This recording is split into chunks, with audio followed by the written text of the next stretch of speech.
જિલ્લાની એકમાત્ર કોડીનાર નગરપાલિકાના પ્રમુખ ઉપપ્રમુખની યોજાઈ ચૂંટણી પ્રમુખ તરીકે આવિદાબેન નકવી અને ઉપપ્રમુખ તરીકે શિવાભાઈ સોલંકી ચૂંટાયા। ગીર સોમનાથ જિલ્લાની સંવેદનશીલ ગણાતી નગરપાલિકા એટલે કોડીનાર નગરપાલિકા। કોડીનાર પાલિકા આમ તો છેલ્લા 30 વર્ષથી ભાજપમાં હાથમાં હતી, પરંતુ છેલ્લા 2.5 વર્ષથી કોડીનાર નગરપાલિકામાં વહીવટદારનું શાસન હતું અને ત્યારબાદ કોડીનાર નગરપાલિકાની સામાન્ય ચૂંટણી યોજાઈ। તે ચૂંટણી દરમિયાન અનેક વિવાદો સામે આવ્યા હતા। જોકે આ ચૂંટણીમાં ભાજપે કેટલીક બેઠકો બિનહરીફ કરી અને પાલિકાની તમામ 28 બેઠકો કબજે કરી ભગવો લહેરાવ્યો હતો।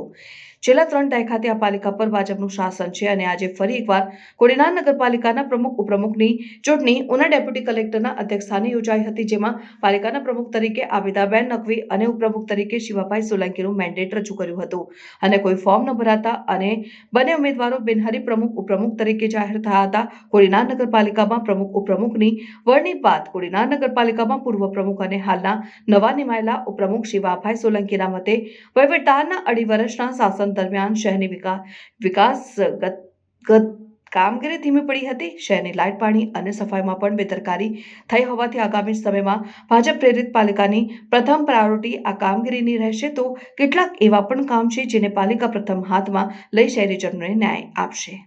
કોડીનાર નગરપાલિકાની પ્રમુખ ઉપપ્રમુખની ચૂંટણી અન્વયે પ્રમુખ અને ઉપપ્રમુખ માટે એક ફોર્મ રજૂ થતા પ્રમુખ શ્રી તરીકે આબિદા ખાતુન એહસાન હૈદર નકવી અને ઉપપ્રમુખ શ્રી તરીકે પ્રતાપભાઈ હમીરભાઈ સોલંકીને બિનહરીફ ચૂંટાયેલા જાહેર કરેલ છે। 28 સદસ્યો હાજર હતા। નહીં, એક ફોર્મ જ રજૂ થયેલ હતું, એટલે એક ફોર્મ રજૂ થયેલ બંને પ્રતિનિધિઓને ચૂંટાયેલા જાહેર કરેલ।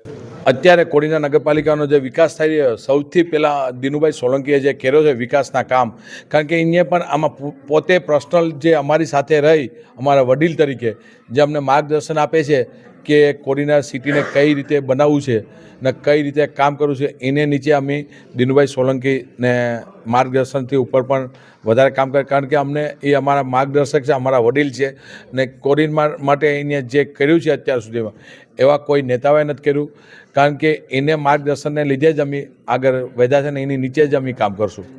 આજે ઉપપ્રમુખ પ્રમુખની જે વરણી હતી સૌથી બિનહરીફ થયા છે। પ્રમુખ તરીકે એહસાનભાઈ છે, એના મિસિસ છે, અને ઉપપ્રમુખ તરીકે હું છું અને વિશાલ મેર છે એ કારોબારીમાં જે વિવેક મેર। શહેરમાં વિકાસના કામ એક પહેલાં રોડના છે, સફાઈ અને લાઇટના અને પાણી, એ જે 4 વસ્તુ છે એના ઉપર અમે ફોકસ કરવાના છે અને સૌથી વધારે જે લોકોને હેરાન ન થાય ને ઘરે ઘરે જઈ બધા સભ્ય અને પ્રમુખ ઉપપ્રમુખ બંને થઈ અને બધાને ઘરે ઘરે એ પ્રશ્નોનો સોલ્વ કરશું, કારણ કે જે 2.5 વર્ષ સુધી જે શાસન ગવર્મેન્ટ પાસે હતું કે અધિકારી પાસે, એને લીધે થોડુંક થયું છે, એનું અમે એકદમ કમ્પ્લીટ કરીને પૂરું। એવા તો ઘણા કામ છે, કારણ કે રોડ હતા, પછી 1-2 બગીચા હતા અમારા, અને જે હમણાં એક નવું અમારા રિવરફ્રન્ટ કે એના કારણે એ લોકોએ ધ્યાન નથી, એના લીધે થોડું બગડ્યું છે, એટલે પહેલાં એના ઉપર અમે ફોકસ કરવાના છે, કે કારણ કે સૌથી વધારે એ જરૂરિયાત વસ્તુ છે।